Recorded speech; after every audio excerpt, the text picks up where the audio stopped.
You're tuned in to EWTN Radio and Take Two with Jerry and Debbie, getting underway here on Friday and the last Friday of the month of February. And on the last Friday of every month, Debbie and I come unprepared. Actually, it's unscripted because you get to set the table with whatever it is, topic, subject, current event, a news event happening in your life that you want to talk about. So let's have a conversation. What's going on with you today? 833-288-EWTN. And Debbie, we always get great participation on Unscripted. We do. It's a very popular show. We enjoy it. We look forward to it at the end of each month. And so we want you to participate. You can revisit past shows. You can maybe suggest topics for future shows.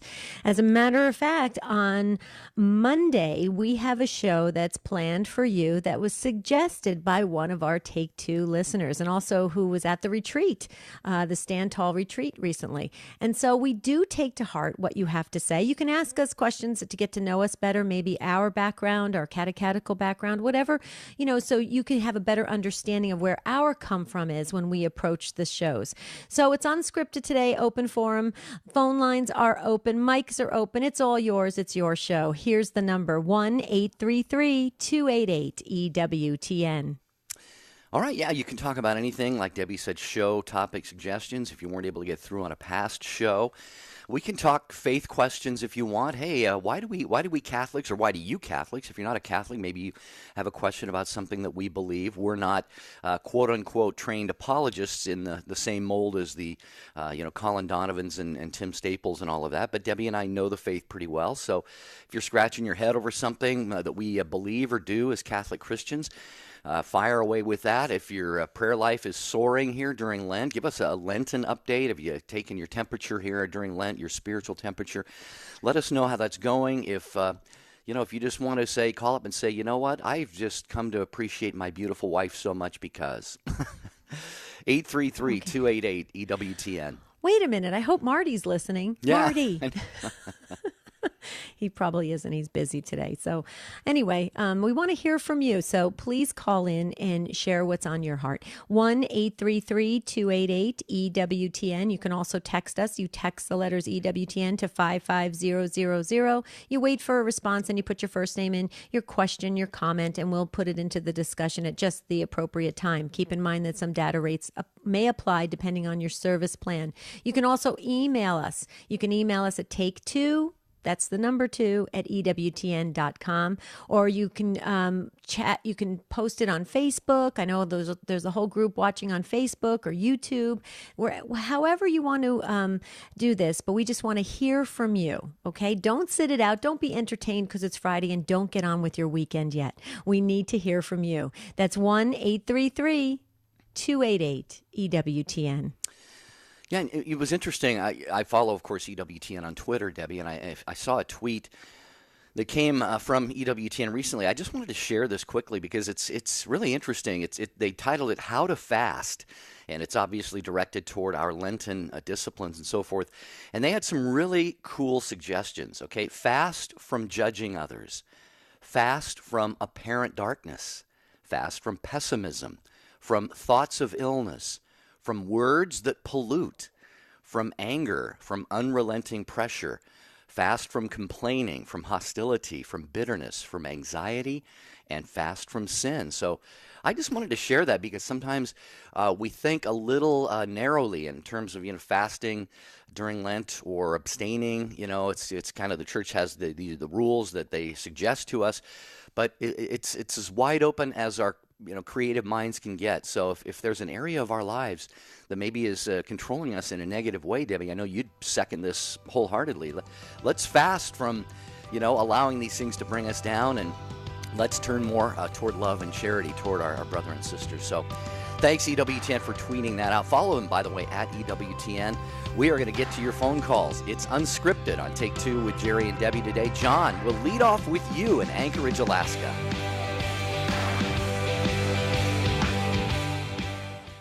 Lauren Ashburn. I've always been pro-life, but have never been able to talk about it in the news. And now, not only do I share it internally, but I share it with a global audience. The leading Catholic voices are on EWTN Radio. The Holy Father's prayer intention for the month of February is that all those who are afflicted, especially the poor, refugees, and marginalized, may find welcome and comfort in our communities. This is a Lenten Journey with Timothy Cardinal Dolan on EWTN Radio. How many of you were the oldest child in your family? I was the oldest of 5, and I'd get a little frustrated sometimes when Mom and Dad would always say to me, "Now, Tim, you're the oldest. We expect more out of you." They'd let my younger brothers and sisters get away with stuff, but they'd say to me, "Not you, you're the oldest. We expect more out of you." Jesus says that today to us because we're his chosen ones. We are his disciples. We're his people. He says to us, "But I say unto you," for instance, he says, "Hey, look, you've seen in the Bible, do not murder. I say to you, don't even get angry. I expect more out of you. You're my followers. I'm calling you to heroic perfection, virtue, and sanctity."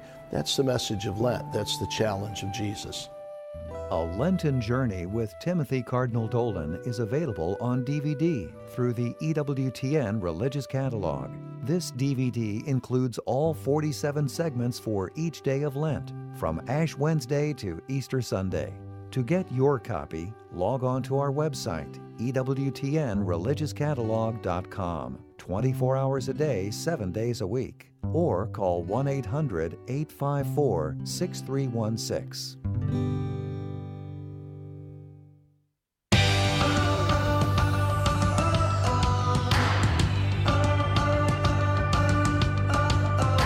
It's Unscripted today on Take 2 with Jerry and Debbie.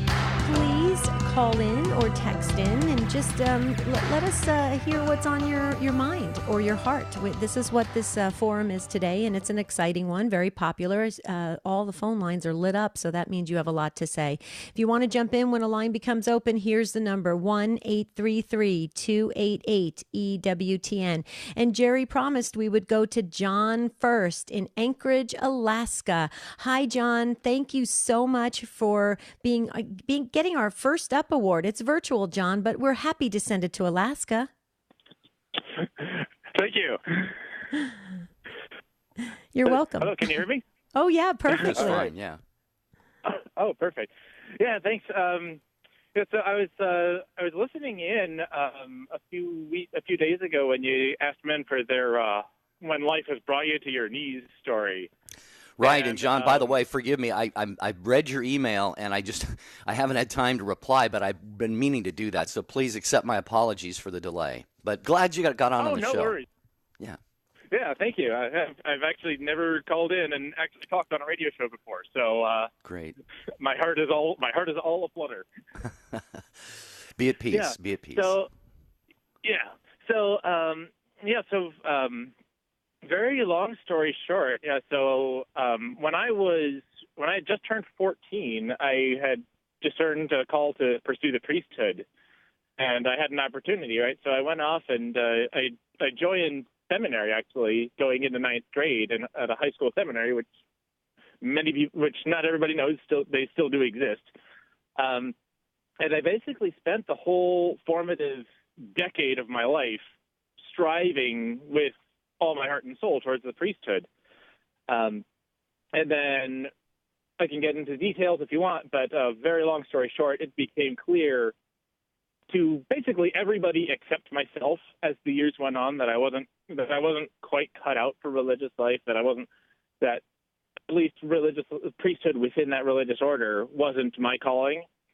And then finally, when I was 23, I had the climactic kind of conversation with my superior where I like to say he kind of bashed me over the head with a metaphorical 2x4, like, "No, brother, like, no, this life is not healthy for you. You know, you have to, like, for your own good, like, you have to leave and go home," right?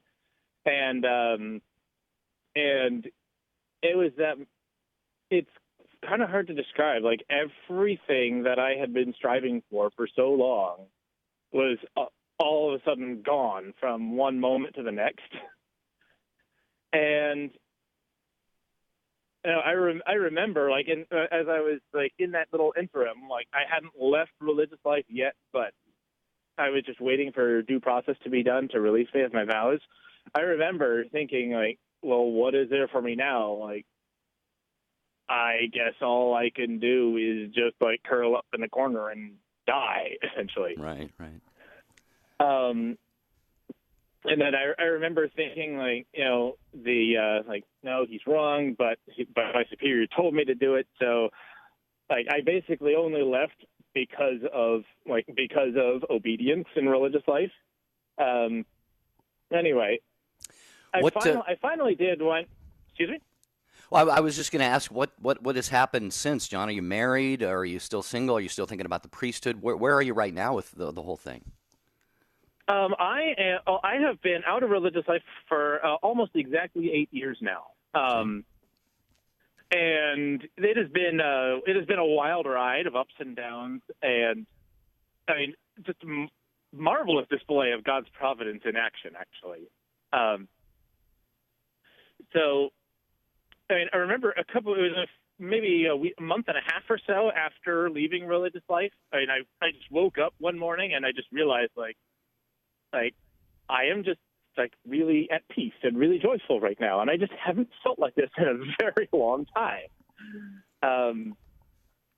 And since then, I initially lived in California for a few years because that's where my parents had moved to while I was in religious life.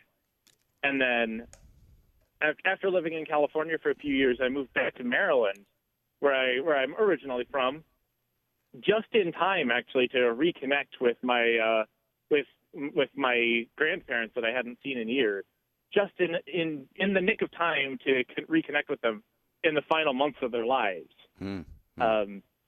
So, I mean, God's providence in moving me and just giving me that urge to move back right then is mind blowing. How just the timing of it all, and then a lot of other things in life have just fallen into place in a marvelous way. I mean, as I say, it's been a roller coaster ride. I was actually homeless once for like a month and a half, but that's a whole other story.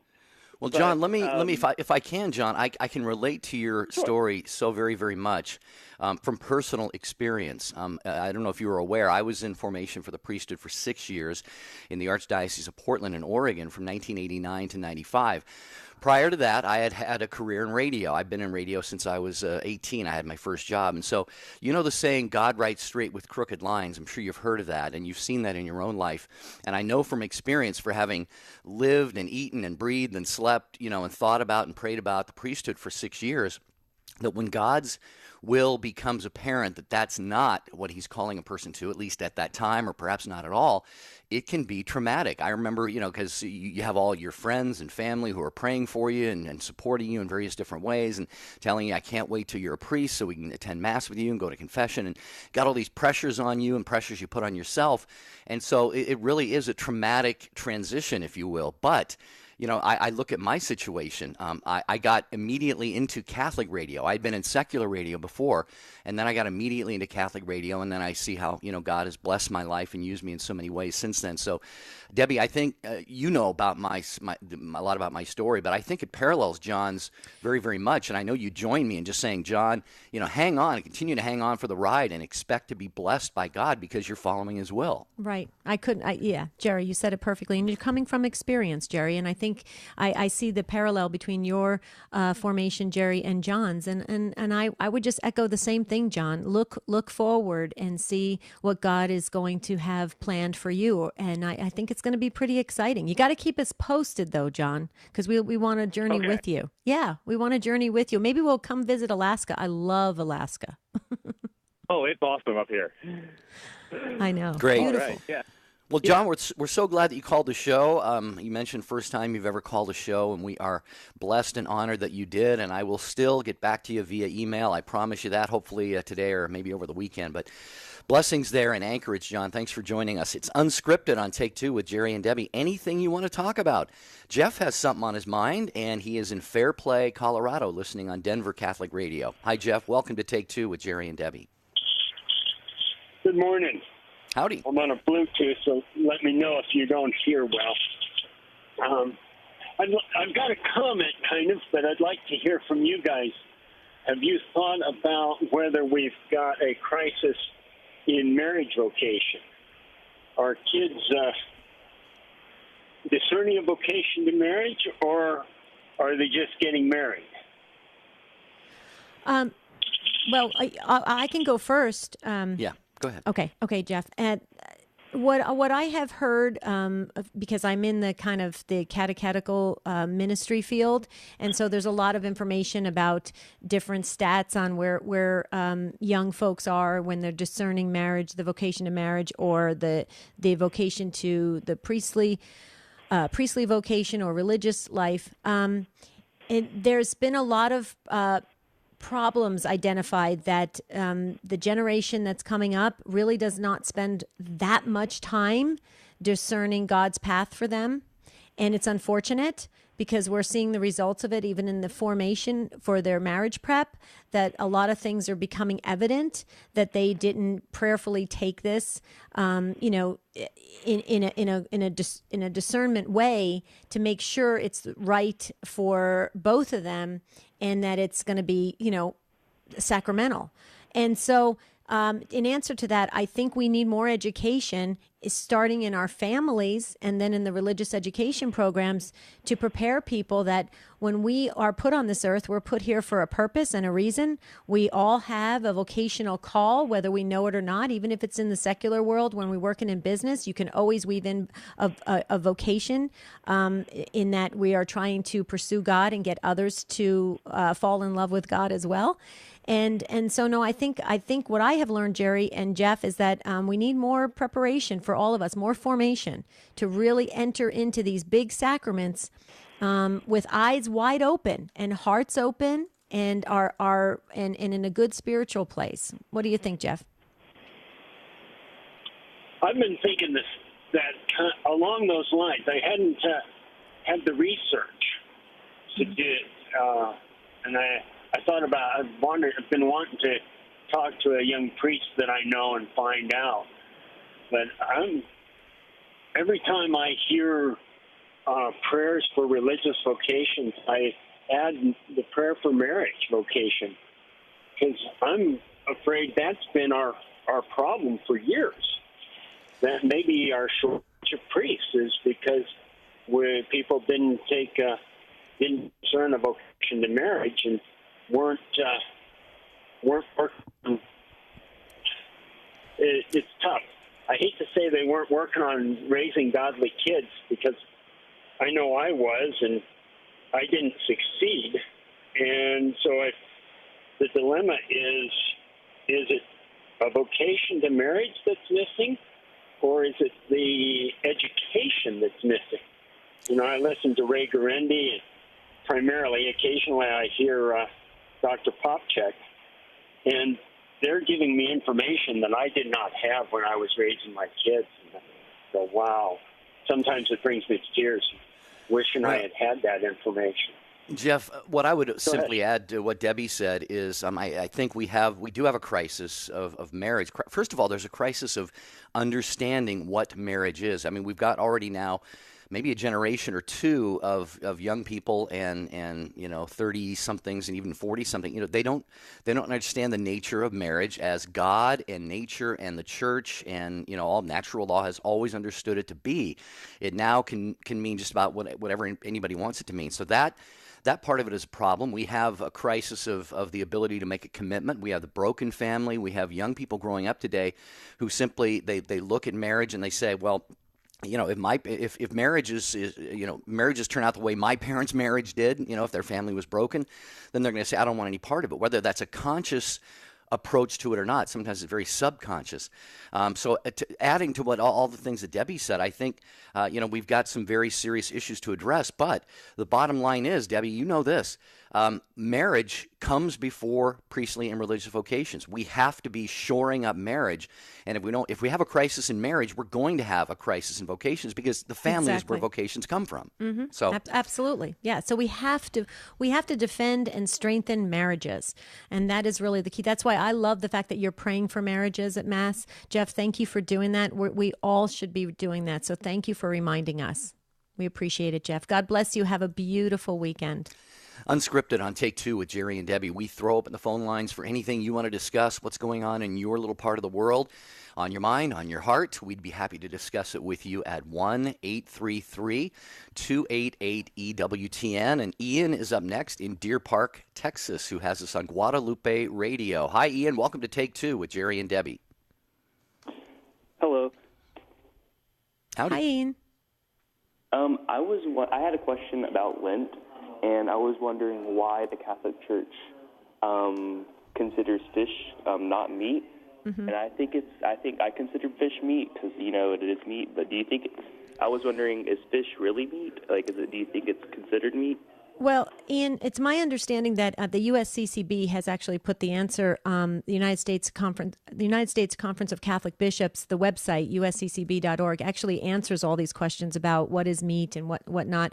And I believe the answer that they gave was that meats are the meat for abstaining from meat during Ash Wednesday, Good Friday, and the Fridays of Lent has to do with land animals. Okay, so chicken and beef and pork, those are all land animals. And the reason why we abstain from it is because we're commemorating the crucifixion.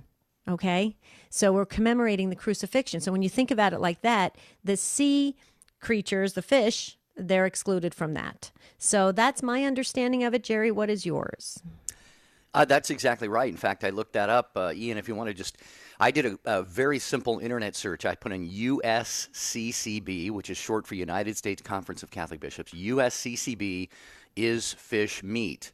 And the very first hit that came up is a wonderful page on the Bishops' Conference website that explains that and many other things about the rules and the guidelines for us Catholics during Lent.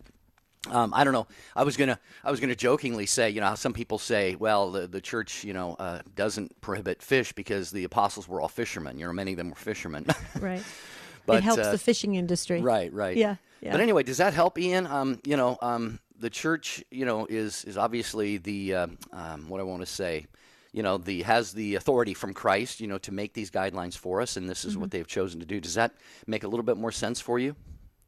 Yes, it does make sense. I am a Catholic myself, but I will do more research on that. I will look that up and stuff. And thank you. Oh, good. Yeah, check out EWTN.com. Do a search with that, and also Catholic.com as well. So, thank you, young man, for calling us on the program. We appreciate that. George is next, listening in Oil City, Pennsylvania, on JMJ Radio. George, this is Unscripted on Take Two with Jerry and Debbie, and you. How are you? Oh, very good. Thank you. I do want to thank you because not till I called you did I realize it was Friday, and I have to put this half a pound of bacon to the side I'm cooking. Yes. Wait till Sunday, and George. I couldn't agree with Jeff more on the marriage thing. I'm retired for some time now, but I was human service director for 35 years, and I was over children, youth, and drug and alcohol and mental health and all those programs. But at any rate, the kids I worried about most, the kids I least worried about were kids who came out of two loving parents. Then it went down to one loving parent, and then it went down to someone in the family or extended family who gave a kitty about the kids, whether he was here or not. And then it went down to where this kid had no one who really cared about him at any level, any place. And those are the kids when they entered whatever the system, children, youth, drug and alcohol, intellectual disability, pick one, that I always worried about because their outcomes were always the poorest. So with that said, now on to my question. When Christ died and when he resurrected, there was an earthquake. And then people left graves and entered the heavens, or I don't know if they entered the heavens, but they at least left their graves. But the church, I think that's such a fantastic miracle, but the church never gives that one any press. And I don't know why. And even to read about what really happened. I mean, when those people left the graves, where did they go? There's nothing on it. And do you guys have any insight on this? I personally don't. I mean, that would have been kind of freaky, That account takes place in Matthew 27. By the way, the tombs, many of the tombs broke open, and the bodies of many holy people, who had died, were raised to life. It's a good question, Debbie. I don't know. This is something you're right. I mean, Go ahead, Deb. My thought would be, and this is just because I always think like this from just a common sense perspective, George, maybe the church doesn't overemphasize that because it's going to take away from the resurrection. I think sometimes like I've seen a lot of movies where they talk about, subsequent things that happened during the resurrection, and it kind of not diminishes, but it changes the thought of the resurrection. Because when you look at the Shroud of Turin, and you examine the Shroud of Turin, you can just see how unbelievably magnificent it was that our Lord rose. It was truly just tremendous in so many senses. So I don't know, that would just be my practical thought. George, can you hang on for just a little bit? You hear that music. We got to hit the pause button. When we come back, I'd love to hear your thoughts on this, George. It's Take Two with Jerry and Debbie, Unscripted today. We need to hear from you. We'll be right back.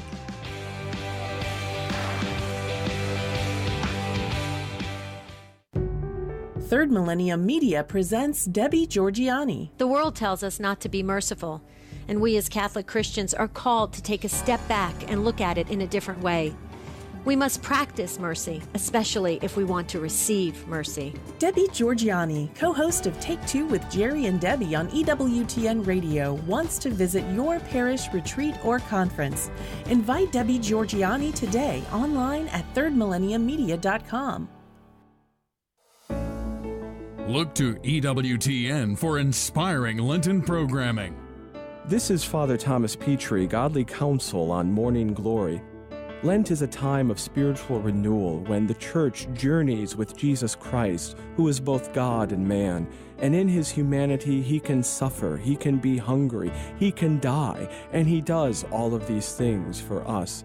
So during this season, we journey with him and offer our own penance. We give things up just as he gave himself up for us. We pray more to be closer to him, and we give alms to help those who are in need, just as Christ's sacrifice helps us. During this Lenten season, all of us at EWTN Radio are praying that you grow closer to the Lord and that this be a holy time for you as you prepare to celebrate his suffering, death, and resurrection. Lenten programs now through Holy Thursday on EWTN Radio and TV. The wisdom of Mother Angelica. I want you to have such confidence in the Lord that you'll find such hope and see the beauty of the Lord, the majesty of God. What did our Lord say, huh? If your sins are as scarlet, oh, what? What's going to happen? They shall be made white as snow. EWTN. Live truth. Live Catholic.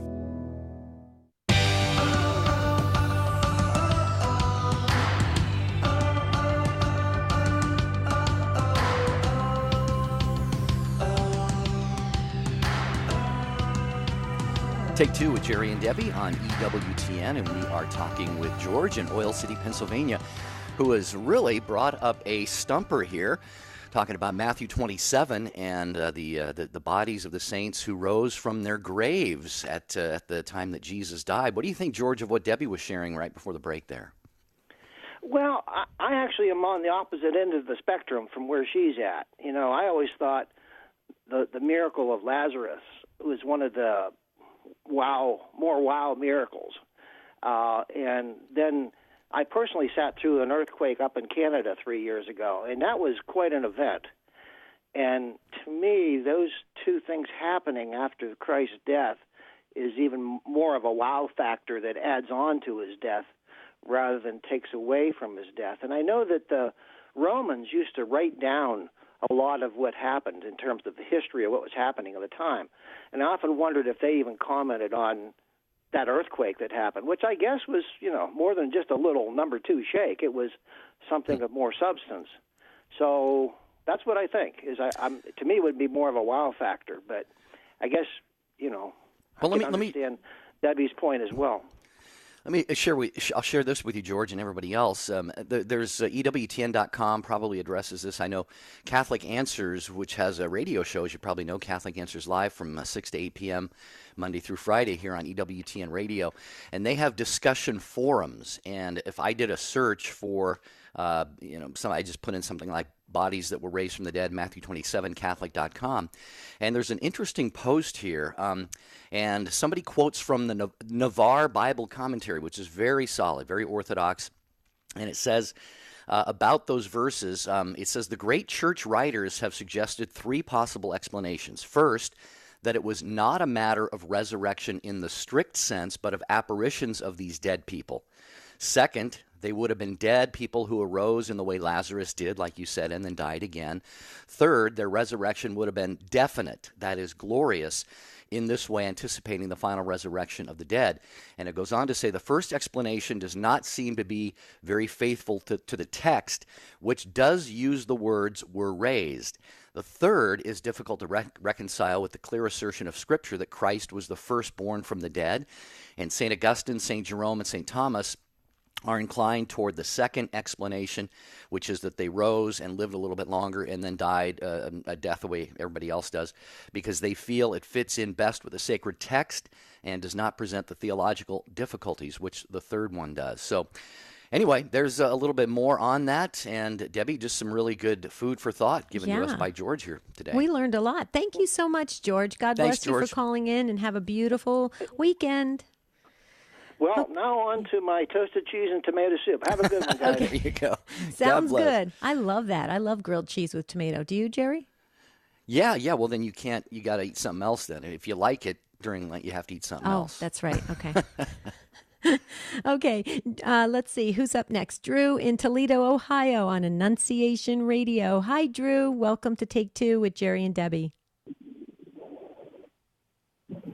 Oh, did I go to the wrong? I think Drew is with us. We'll get to Tony right after Drew. Hi, Drew. Hey, how you guys doing? Hi, Drew. Good. Hey, just want to say a couple things I was thinking about. I'm a convert, so this is my second year coming up. And part of the reason why I converted to the Catholic faith was it's about the truth. So every church I was a part of, always seek the truth. I always felt like something was missing. So then, this past few months, I think that all Christians have to seek the kingdom and its justice, have absolute truth to go after it, and we have to know what to go for whatever is good in the truth of God. So I got two examples I think that Christians could follow or fall into this kind of sin, and I want to get your guys' take on it. First one is, let's say I go into church every day and I see the Eucharist there, and I don't go in there, don't give it honor. I don't see Jesus for who it is. But then when I'm around people, when I'm around human respect, when I'm around other Catholics, you'll see me kneel down before the Eucharist. So I don't do it in the dark, but I do it in the light. And I think that's almost like putting myself up so I sound more self-righteous. And then on the other take I was thinking about when this happened to me was I was going into church. I wanted just to pray before the Eucharist, and so I always do that. And then the lights were on, and I saw people I didn't know, and I was thinking to myself, man, who are those people? And I saw the cleaning lady there, and I was like, oh, she's there. And then I just walked out. So then I do it in front of people, but then I won't do it in the dark, so that isn't the truth. So I guess what I came around to was that whatever we do in the dark, we got to do in the light. Whatever we do in the light, we got to do in the dark, and then we know we're doing it for the truth. And on that same note is what is our motives? Is our motives for knowing God, or is our motives for human respect? Mm-hmm. And I can't think of a better example is think about the martyrs who gave up their lives of getting torn up by lions. That I'm more attached to human respect than they were to their own bodies and to their own limbs. And that's what I've been, thinking about for the last few months. Well, first of all, Drew, I just want to say welcome home. I think it's so beautiful. You can hear that you're on fire for the Lord, and that's beautiful. It's very contagious in a great way. I love that. And it sounds like you're really trying to reconcile how to conduct yourself as a Catholic Christian. And I agree with you. And we did a show recently on walking the walk and talking the talk, and it's similar to what you're saying in the sense that we must be authentic. And that's what God calls us to be. When I had one professor tell me that when in the scripture passage where it says, to be perfect as your heavenly Father, it actually it can mean be authentic. So be real and let your heart lead. The intentions of your heart, that's what our good Lord sees. And so I really think that in your path, I think it's great to constantly practice exactly that, what you're doing, to be that authentic Drew, whether it's behind closed doors or in public. And let those two come together and mature in your spiritual journey, and watch how the good Lord continues to use you. Because once he sees that you are open, once he sees that you're in that path, he will use you. So I don't know how you feel about that, but that's, as I was hearing you speak, I was thinking to myself, I just wanted to impart that to you. What do you think? Oh, I totally agree. I mean, I think it's something I was thinking about. If you want to do a motive, you always got to think to yourself, would I do that in the dark, or am I just doing it for human respect? So I think absolutely, you got to know what you want to do it as truly for God, not for human respect, not for respect for myself. And if you do it in the dark, you do it in the light. If you do it in the light, I think you should do it in the dark, or what is hidden. But yeah, I agree. Well, and Drew, all I can add to the beautiful comments Debbie made is simply that, there are certain things that we're going to do for the Lord, for others, that simply we, can't go unnoticed. I mean, if we're out helping in a soup kitchen or something, we don't want to wear a bag over our head so that nobody knows who we are. So the whole thing is what you have touched upon, and that is, what is the disposition of our heart? Where is our heart aimed? Are we, in fact, we can even gauge this ourselves when we're doing things, spiritual things, praying, helping others, serving others, and so forth. If our attention, if our mind, if our thought is on ourselves, what are people thinking about me? Are people looking at me? I'm doing this for their adulation or whatever. It's easy to detect that versus, if the focus is solely on the other person, looking at their soul and their worth and their dignity, and how much God wants to use you to help them, then I think we're in the right place. So some of this is unavoidable. So it really gets down to the mind and the heart disposition. Would you agree with that? Oh, I agree. Yeah. It sounds like you've got that figured out, Drew. I think so, Debbie. Anyway. Oh, I do as well. Yeah, it's just fun to kind of think about it and stuff, and. But you always want the right motives. You always want to make sure you're doing it for the right way, and not for, I guess, human respect, but the respect of between you and God. Mm-hmm.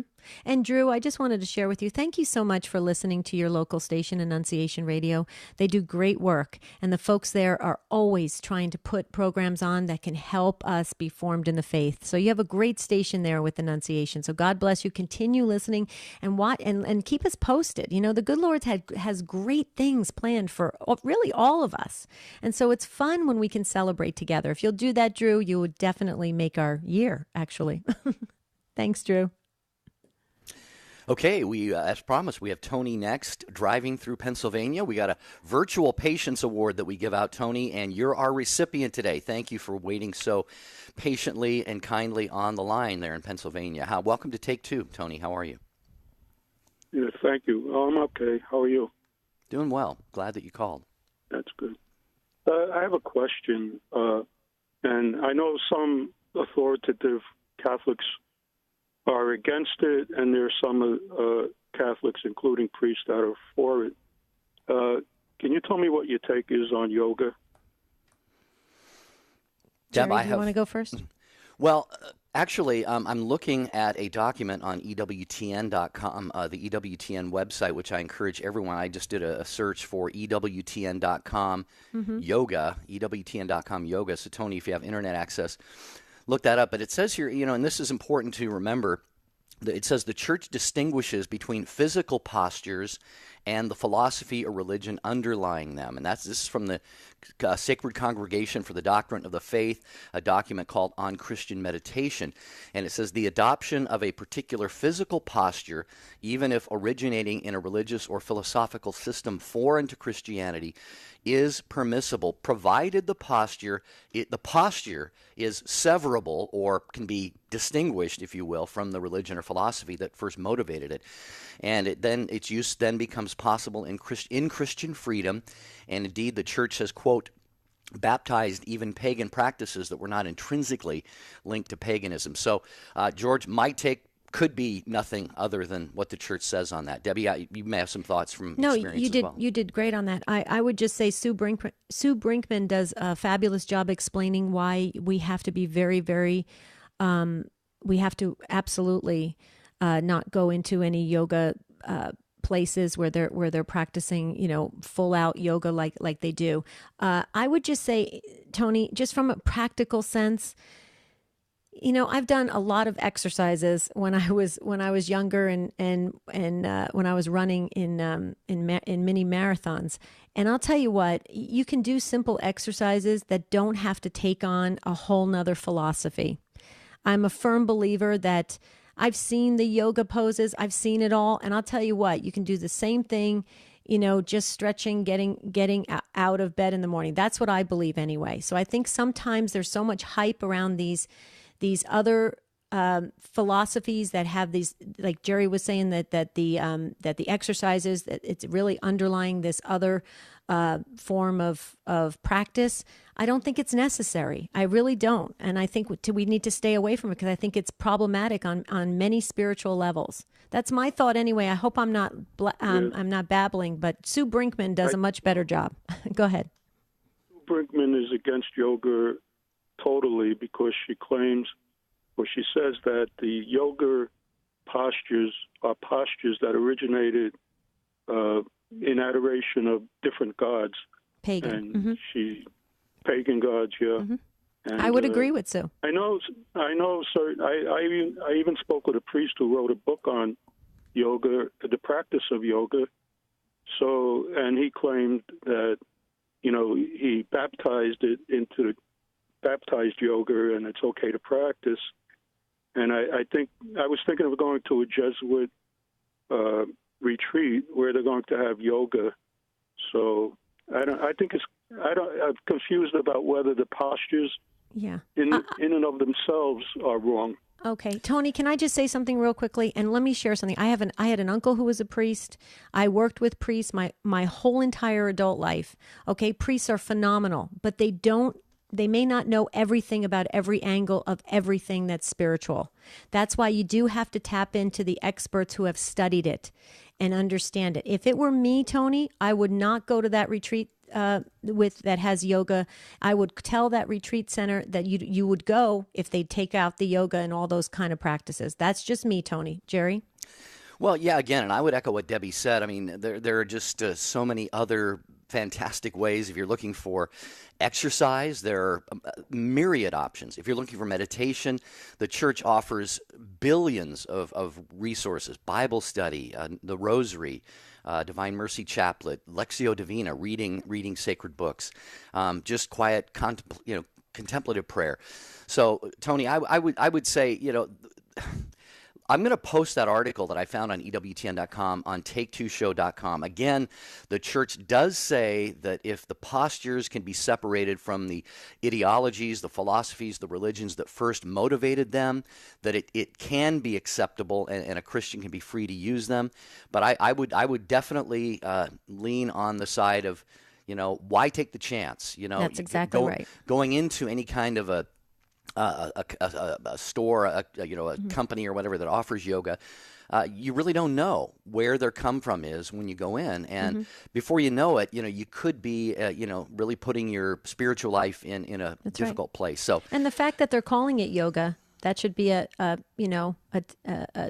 understanding that it's probably not Christian based, right, Jerry? Yeah. So I hope that helps, Tony. Thank you so much for calling Take Two with Jerry and Debbie. We appreciate that. Phil is in Aberdeen, South Dakota. Boy, I had my second radio job in Aberdeen, Washington. Phil is listening on the Lamb radio to Take Two with Jerry and Debbie. Hi, Phil from Aberdeen. Welcome. Hello. Yeah, it's good again. That's the way I'll start by saying I think you two make a really good team. And, thanks. Thank you. Until the other day, I thought you two were married. A lot of people do. And Jerry, here's Jerry's answer, Phil. Go ahead, Jerry. Phil, when people ask us if we're married, I say Debbie is. And then we get Well, some really yeah. funny looks. Well, this earlier caller from Jeff motivated me. I thought I should call because I can't help but comment on a few things because of my own experience about marriage. One day, when I was married, my brother Bill, who's now a priest, he wasn't at the time, but he opened my eyes. He said, "You know she's going to divorce you, right?" I go, I thought it was the first thing from my mind. No, she took a vow. We got married in the church. I said, "There's no way she would." And well, things kind of got troubled, and my parish priest, Father Roger Gaditz, he said, "Here's what I recommend. There's a marriage counselor, and he's the best in the state of South Dakota. His name is Galen Bendewald, and if your wife's willing, you should go counseling." So we go to the counseling, and here's what really enlightened me. He gave us an exercise to do. He said, "You and her go to a park, and when you get to the park, find a reason for being there." Right? Mm-hmm. And that's when it finally hit me. I said, that's how her and I got married. We said, let's try it like it's some kind of an experiment or something, right? And listen, anyone out there listening that's contemplating marriage, you got to remember, marriage is a calling. It's not experiment. Okay? Right. Now, don't make the mistake I did, because divorce is a dire, terrible thing. Mm-hmm. Couldn't agree with you more, Phil. What? No, you're right. Well, anyway, she filed for divorce, and she divorced me. Now, back then, the waiting period in the Catholic Church for marriage was 3 months. And then this was during John Paul II. And the divorce rate was outrageous in the United States. And I don't know if you guys remember this, he raised that waiting period to 6 months. Mm-hmm. Mandatory minimum, 6 months. Now, my wife and I were engaged for 7 months, even though we only had to wait 3 months. Right. And that's kind of the time you get to know each other. But guess what? That doesn't always work. Mm-hmm. Even if it's 7 months, you might not get to know that person. Right. Anyway, well, Phil, let me share something with you. In the marriage prep phase, whether it's 3 months, 6 months, 9 months, some I know some dioceses maybe even do close to a year, I think. It's very important that we get to the heart of where we're at with that vocational call of marriage. I have been in the rooms with a few different young couples, and it's shocking to me, Phil. You can tell that they're going in two different directions right at the get-go, and they're not even married yet. And then as you're thinking to yourself, wow, well, what happens when the babies come and the finances, you have financial troubles and work troubles and this and that. And if you're already going in a different direction, what's going to happen? How are you going to keep God at the center of your marriage? And so I agree with you, Phil. Those hard spiritual questions need to be worked out prior to entering into the sacrament of marriage. Because I couldn't agree with you more when you said it is devastating for the spiritual life, for the souls, for eternity, for the children when a divorce happens. There's no way to repair it. And I'll tell you what, Phil, we got to get more to getting ourselves prepared, ready spiritually to take on that sacrament forever. And I understand there's no right. I understand there's no marriage in heaven, but you know what I mean by that, and your whole lifetime. And so, yeah, I want to echo what you said and affirm what you said, and I think it's valuable what you added today, because there is young folks listening right now that are preparing for marriage. Thank you, Phil. Can I say something to the single people out there? Sure. Real quick. Sure. Okay, if you're single, remember the type of society that you live in. If you're in probably listening range, you live in a society where singles are looked at as rather freaky. Don't let anyone, if you're single and you think that's your calling, don't let anyone look at you as a freak. Okay? And that's all I got to say. I'll hang up. I have a good day. Thank you, Phil. Well, thank you, Phil. That was awesome. Great stuff. Thanks for your take here on Unscripted today on Take Two with Jerry and Debbie. Wow, Debbie, well, there is an email that I want to get to here in just a minute, Yes. but I know that you and I, we talk so much about the show before and after and all throughout the day, and once again, our listeners, I mean, when we put the Unscripted out here, it's just the things that people want to talk about, just to me, they're so important, they're so impactful, and so, I mean, there's such depth to what our listeners bring up. I just want to applaud them. Yeah, absolutely. You guys are awesome. Yep. Round of applause. We'll give you a round of applause. Can I just, Jerry, did you remind our listeners about podcasting? Because I just want to say something about an upcoming show, because I absolutely love Father Spitzer's Universe on EWTN radio and television. 8 p.m. Eastern time tonight, 8 p.m. Eastern time. Father Robert Spitzer and Doug Keck are going to cover the book 10 Universal Principles. They're working through the book. It's fabulous. Please make sure you stay tuned in. Go ahead, Jerry. Well, there was an email from Joseph, and our email address, by the way, is take2 at EWTN.com. You can email Debbie and me anytime you'd like with anything you want to share with us. Joseph said on email, "Hi, Jerry and Debbie. I have become more and more concerned about Pope Francis's stance on the church in China, specifically the Pope considering allowing the Chinese Communist Party to choose bishops for the church. What are your thoughts?" And I'll be honest with you, Joseph, myself, I'm not much of a consumer of news, so I haven't really stayed fully on top of this. I watch EWTN News nightly, and they have covered it. Raymond Arroyo has covered it as well. But I just, from what I'm hearing and reading, I would have to kind of take more time to form my own thoughts on this. But it does sound like there's certainly a disturbing side to this, Debbie. And I don't know I know you watch a lot more news than I do, so I don't know if you've got any thoughts on this. Well, my only thoughts are I think that there's still more coming out from it, and maybe there's some confusion on what the thoughts were by our Holy Father. So you know what, I'm going to reserve my comments. I just taken it to prayer and just pray that it all comes out in the end in the proper way.